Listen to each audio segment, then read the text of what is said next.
जय श्री राम। वेदांत ज्योतिष में आप सभी का स्वागत है। और आज वेदांत ज्योतिष बाय नमिता में हम आपके लिए जो लेकर आ रहे हैं, मैं हमेशा ऐसा कुछ ना कुछ चर्चा का विषय लेकर आती हूँ। आज मैं जन्म कुंडली के सेकंड हाउस पर बात करूँगी। एक्चुअली सेकंड हाउस हमारा है क्या? सेकंड हाउस काल पुरुष की कुंडली में, इसको समझना बेहद आवश्यक है। ये हमारा, अगर हम पूरे उसमें देखें तो वेल्थ का हाउस है। अब वेल्थ को अगर हम केवल धन से जोड़कर देखते हैं तो ये संचित धन है एक चीज। अब हम अगर संचित माने, संचित क्या है? संचित हमारे संस्कार भी हैं, हमारा कुटुंब भी है, ये सब चीज इसी में क्यों आता है? हम लेकिन हमेशा फोकस किस चीज पर करते हैं? हम फोकस करते हैं केवल धन पर। अगर हमें पता लगा कि जन्म कुंडली का ये भाव धन का भाव है, अब हमें सबसे पहले सोचना चाहिए कि धन है क्या, हमारा मूल धन क्या है, हमारी मूल संपत्ति क्या है। तो यहाँ पर यह हाउस हमारा ना वाणी का भी हाउस है। तो वाणी सबसे बड़ा धन है। पता है आपको इस बात का? जीवन का सबसे बड़ा धन वाणी क्यों है? इसको धन के ही भाव में क्यों रखा है? कभी सोचा इस बात को आपने?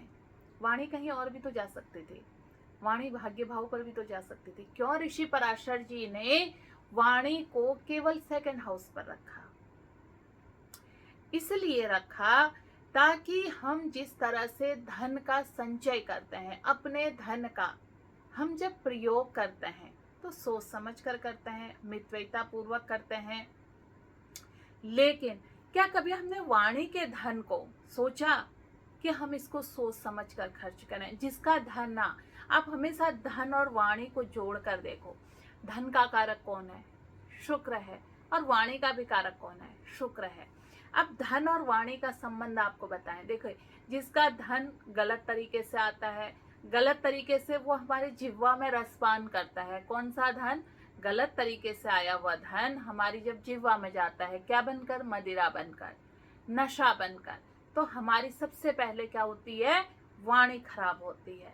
लेकिन वही सच्चा धन, हमारा अच्छा धन, हमारा सकारात्मक कार्यों में रखता है, हम धर्म कर्म के कार्यों में लगाते हैं, तो हमारी जिह्वा में क्या आ जाती है? मिठास आ जाती है, हमारी वाणी में मिठास आ जाती है। ये है धन का एक ही घर में, इसको कहते हैं संचय। आपने अपनी चीजों में क्या संचय किया? अगर आप अच्छा धन संचय करते हैं तो आने वाली पीढ़ी में आपके जो बच्चों को संस्कार मिलते हैं वो बहुत अच्छे होते हैं। हमारी अपब्रिंगिंग, हमारे संस्कार हमें बता देते हैं हमारे माता पिता कैसे हैं। यानी कि अगर मैं किसी चीज को लेकर बहुत ज्यादा अहंकार में हूं, मुझे लोगों को लेट गो करना नहीं आता, किसी ने मुझसे कुछ कहा और मैंने उसको अपना बिल्कुल अहंकार बनाकर इतना अपने अंदर बदले की भावना रख ली, ये क्या है? हमारा 12th हाउस, खर्च का भाव, व्यय का भाव। ये किसको दिया है? ये गुरु को दिया है। इसीलिए गुरु को दिया है कि गुरु जब तक आपके अंदर ये विजडम नहीं डालेगा ना, ये ज्ञान नहीं डालेगा, तो आप अपने धन का, अपनी वाणी का, अपने संस्कारों का सदुपयोग नहीं कर पाएंगे। अब धन के भाव में जो 2 नंबर की राशि है, शुक्र की राशि है, लेकिन आपको पता है इस घर में उच्च के कौन होते हैं? चंद्रमा, मून। अब चंद्रमा ही क्यों उच्च के होते हैं? क्यों? क्योंकि चंद्रमा की जो कलाएं हैं ना, 16 दिन चंद्रमा जब अपने बढ़ता है तो पूर्णिमा को लाता है, और जब वो घटता है तो जीवन में अमावस्या आती है। इसका क्या मतलब है? इसलिए यहाँ चंद्रमा को ऋषि पराशर जी ने रखा है। इसका सीधा सा मतलब है कि जब हम अपने जीवन में अच्छे संस्कारों की वृद्धि करते हैं, अच्छे धन की वृद्धि करते हैं, तो हमारे संस्कार कहाँ जाते हैं? पूर्णिमा की तरफ, उजाले की तरफ जाते हैं, हमारे जीवन में उजाला भरते हैं। लेकिन जब यही संस्कार हमारे एक घटते हैं, हमारी चीजें घटती हैं, हमारा धन गलत जगहों पर दुरुपयोग होने लग जाता है, तो हमारे जीवन में एक अमावस आ जाती है, और जो जीवन को एक तरह से बिल्कुल हमारा क्या कर जाती है? ब्लैकआउट। पूरा ब्लैक कर देती है, काला कर देती है। अच्छा, ये तो महीने में एक बार आती है अमावस्या, लेकिन जब एक काला दिन हमारे जीवन में ऐसा आ जाता है, वो हमारे पूरे जीवन को हिला कर रख देता है। तो सोचिए हमने अपने जीवन को कैसे आधार स्तंभ बनाना है। ये जो पूर्णिमा का बढ़ता धन है ना, ये प्रॉस्पेरिटी है हमारी। और जब एक कन्या का, कभी आपने देखा, कन्या हमारी उस कुटुंब की है, होल कुटुंब की है। और जब एक कन्या का विवाह होता है, आपने देखा होगा, वो दोनों हाथों से चावल भी चंद्रमा है। ये जो हमारे रिचुअल्स है ना, हमारी परंपराएं हैं ना, ये सब ज्योतिष से जुड़कर बनी है। अनायास ऐसे नहीं कुछ करा जाता है। अब देखिए कितना सुंदर संयोग हमारे सनातन में है। जब एक कन्या घर में पैदा होती है तो लक्ष्मी का आगमन होता है हमारे घर में, एक लक्ष्मी आती है। और जब वो कन्या घर से विदा होती है, वो जाते समय क्या करती है, अपने हाथ से चावल लेती है और उन चावलों को पीछे की तरफ डालती है और क्या कहती है कि मैं अपना भाग्य तो साथ लेकर जा रही हूँ अपने ससुराल में, लेकिन अपने भाग्य को यहाँ भी देकर जा रही हूँ, ताकि मेरी ये दहलीज भी हमेशा इसी तरह सुख समृद्धि से भरी रहे।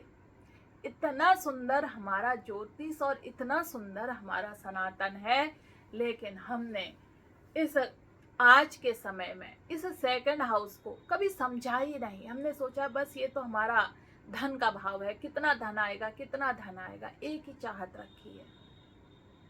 और अब देखिए ना कितना खूबसूरत है ये सेकंड हाउस हमारा। इससे भी ज्यादा खूबसूरती है इसमें। जैसे जैसे आप धीरे धीरे मुझसे जुड़ते जाएंगे, आप समझते जाएंगे कि ज्योतिष के अंदर ना, अथा क्योंकि इसके ठीक सामने जो है ना एक समुद्र है, अथाह समुद्र, जिसमें अपार ज्ञान है। समुद्र के अंदर क्या है, समुद्र के अंदर इतनी सारी चीजें हैं, सब कुछ उसके अंदर है। अगर उसके अंदर विष है, उसी के अंदर अमृत भी है। ये किसके सामने दिया है, ये सेकंड हाउस के सामने दिया है। अब क्यों दिया, ये मैं आगे को आपको फिर कभी बताऊंगी कि सेकंड हाउस के ठीक सामने हमारा जन्म का घर, हमारा मृत्यु का घर, अथाह दुख, त्रिक भाव इसको कहा गया है, और अथाह सुख, मतलब जीवन का सारा अगर आनंद आपको लेना है ना, आनंद अगर खोजना है, तो यही सेकंड हाउस है। बहुत खूबसूरत है। क्यों है सेकंड हाउस आनंद का घर, क्योंकि ठीक इसके सामने हमारा एर्थ हाउस है, और जिसने एर्थ हाउस पर विजय पा लेना, उसका सेकंड हाउस बेहद खूबसूरत हो जाता है, बहुत ज्यादा। क्योंकि सेकंड हाउस क्या है, होल कुटुंब है। उसकी जो कृपाएं है ना, अगर उसने एर्थ हाउस को जीत लिया, उसकी जो समृद्धि है ना, वो सारे कुटुंब पर जाने लग जाती है। पता है इस बात का? चेक कीजिए आप अपने सेकंड हाउस में कि आपके सेकंड हाउस में कौन से ग्रह बैठे हैं, वो आपसे क्या कह रहे हैं। फिर मिलती हूँ मैं सेकंड के सामने एर्थ हाउस क्यों है, और सेकंड हाउस की बहुत सारी चर्चा मैं आप लोगों के सामने लाऊंगी धीरे धीरे।